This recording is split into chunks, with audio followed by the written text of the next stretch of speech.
पुण्यतिथी सोहळा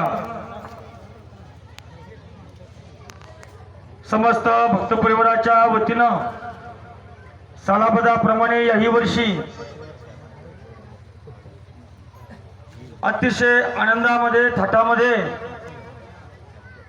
ज्याप्रमाणे आपण पहिल्या वर्षी सप्ताह सुरू केला तेव्हापासून आपले 17 कार्यक्रम झाले सप्त्याचे 17वा 16वा पुण्यतिथी सोहळा आणि एक समाधी सोहळा तेव्हापासून सर्व मंडळी त्याच दिवशी ठरवून टाकलं की बाबाचा सोहळा कुणी एका गावाने करायचा नाही, कुणी एका भक्तानं करायचा नाही, नाहीतर बाबाचे असे काही भक्त आहेत ती एकटे सुद्धा सोहळा करणारे आहेत. बाबा एकट्यावर प्रेम करणारे नव्हते तर सगळ्यावर प्रेम करणारे होते. म्हणून तमाम भक्त परिवारांनी निश्चय केला आणि तेव्हापासून बाबांचा अतिशय थाटामाटामध्ये वैभव संपन्न असा सोहळा श्री क्षेत्र किसनगडावर आजही तो चालू आहे. त्याचा वेलू गेला गगनावरी, मोगरा फुलला, फुले वेचिताची बाळू कळियाशी आला. म्हणून हे बाबांचं कार्य, बाबांनी त्यांचं कार्य त्यांचं करून घेतलं. समाधी बैसला निर्वाण कथा कीर्तन करीत असो, त्यांनी त्यांचा आनंद घेतला. पण ते गेल्याच्या नंतरही सुद्धा तुम्हा आम्हाला आनंद मिळावा म्हणून त्यांची पुण्यतिथी त्यांच्याकरता नाही केली तरी चालेल, पण तुम्हाला आनंद मिळावा याच्याकरता एका संताचा उदोदो शिष्याने केलाच पाहिजे. जो शिष्य उदोदो करतो त्याचं नाव आहे कृतज्ञता. जर या ठिकाणी गेलेल्या व्यक्तीला, उपकार केलेल्या व्यक्तीला आपण विसरलो तर समजून घ्यावं ती कृतज्ञता.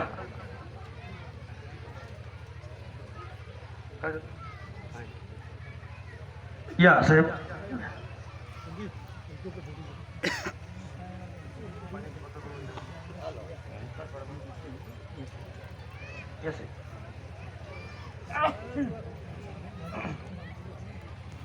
आणि कृतज्ञता जे सांभाळतात त्यांना भक्त म्हणतात, जाण जे ठेवतात त्यांना भक्त म्हणतात. म्हणून बाबांचं कार्याची जाण तुम्हा आम्हा सगळ्यांना आहे. बाबांचं कार्य म्हणजे पंढरपूरची दिंडी असेल, पैठण क्षेत्रावर दिंडी असेल, माहूर क्षेत्रावर दिंडी असेल, हे सर्व कार्य आहे. म्हणून बाबांनी गाव तिथे मंदिर, प्रत्येक गावाचा जीर्णोद्धार म्हणून समाजाकरता कार्य केलं. परोपकारी जीवन ज्यांचं असतं त्याला संत म्हणतात आणि त्या संतांच्या यादीमध्ये किसन महाराज अतिशय तंतोतंत बसतात. केले उपकार सांगू मी काय, बापन करी ऐशी माय, ऐशी कणवळ्याची जाती, करी लाभाविना प्रीती. म्हणून मायापो जसे ज्ञानोबरायांचा सोहळा पांडुरंगांनी करावा, तुकोबरायांचा सोहळा देवानी करावा, तसा किसन महाराजांचा सोहळा तुम्ही आम्ही करणारे नाहीत तर देवच करणार आहे, देवच करणार आहे, देवच करणार आहे. म्हणून तुमच्या आमच्यामध्ये एक जागृती देतो तो ईश्वर. तुम्ही आम्ही सर्व निमित्त आहोत. नोय हा खेळ एकट्याचा, नोय हा खेळ एकट्याचा, मनोनी मेळ जमविला. हा एकट्याचा खेळ नसतो, सर्व पंचकृषीचं सहकार्य आहे.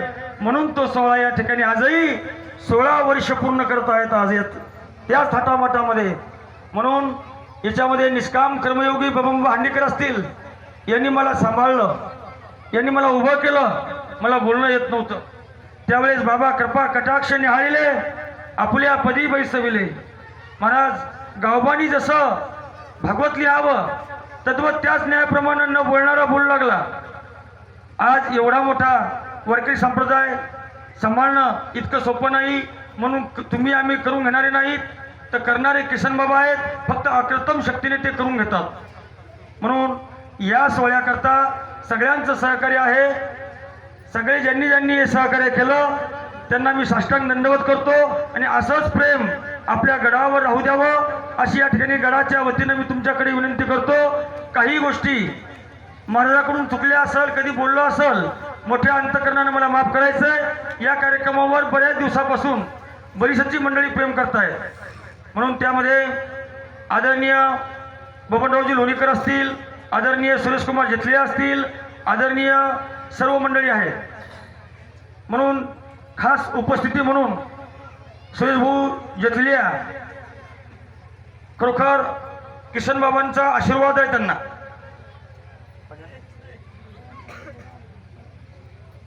ज्यावेळेस भाऊ वाढायला आले त्यावेळेस बाबांचाच आशीर्वाद घेऊन गेले. आशीर्वाद लय महत्वाचा आहे. जो व्यक्ती गडाचा आशीर्वाद घेतो निश्चित महाराज त्याचं कार्य सफल झाल्याशिवाय राहत नाही. म्हणून बाबांचा हात स्पर्श माथ्यावर सुरेशकुमार जेतले यांच्यावर पडतो आणि ते निवडून येतात. हे बाबांचे आशीर्वाद आहे. म्हणून आमच्या या कार्यक्रमाला म्हणून शरद पाटील असतील, माऊली सुद्धा असतील, सरकटे, सगळ्यांची उपस्थिती आहे. खरोखर शरद पाटलांचं सुद्धा कौतुक करावं जितकं कमी आहे. जो माणूस सर्वांगात राहतो, सर्वांना सांभाळतो आणि सर्वपरी बोलतो, सगळ्यांचे मन सांभाळणं सोपं नाही. म्हणून शरद पाटील सुद्धा गडावर प्रेम करतात. बरेचसे मान्यवर या कार्यक्रमाला उपस्थित आहेत. म्हणून काही सत्कार या ठिकाणी होत आहे. आमच्या गडाच्या वतीनं सुरेशकुमार जेतलिया, माजी आमदार, परतूर मतदार महासंघ यांचा या ठिकाणी होत आहे. त्याचा सत्कार सुनील भाऊ कांबळे करतील. तसेच शरद पाटील यांचाही सत्कार या ठिकाणी होत आहे. शरद पाटील यांच्या नावाने टाळी वाजवा. आपल्या गडाला त्यांनी 15,555 रुपये दिले. टाळी वाजवा. साहेबांचं सुद्धा आपला सभामंडप आहे, साहेबांनी दिलेला आहे आणि प्रत्येक पुण्याला सुद्धा सहकार्य असतं.